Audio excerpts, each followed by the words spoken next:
Harian Syalimantara, komisaris perusahaan perkapalan mendatangi Polda Sumsel untuk menanyakan laporan dugaan penggelapan kapal tongkang milik perusahaannya. Laporan itu telah ia ajukan sejak 12 Februari 2024, namun hingga kini belum ada penetapan tersangka, meski ia mendapat informasi SPDP sudah dikirim ke Kejaksaan. Kasus ini bermula ketika kapal tongkang perusahaannya disewa seorang warga Jakarta, Salma Ali, untuk mengangkut batu split ke Sumatera Selatan. Hingga masa sewa berakhir, kapal tak kunjung dikembalikan dan penyewa menghilang. Penelusuran menunjukkan kapal tersebut ditahan agen pelayaran.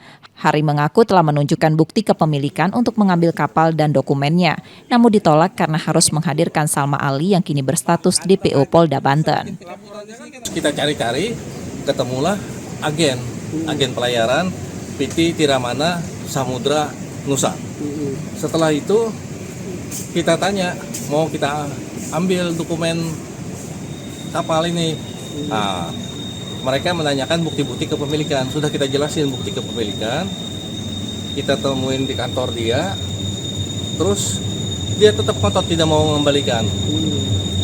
Nah, dengan alasan harus ada Salma Alinya penyewa. Sedangkan Salma Alinya DPO Polda Banten. Polisi membenarkan laporan tersebut dan menyatakan akan menelusuri kembali proses penyidikannya. Saat ini laporan tersebut dalam proses penyelidikan dan penyidikan dan akan terus berjalan, dan penyidik tidak akan berhenti untuk mengembangkan ataupun mencari pelakunya. Pemilik tongkang berharap penyelidikan segera mendapat kejelasan. Muklas Diferensial, Kompas TV, Palembang, Sumatera Selatan.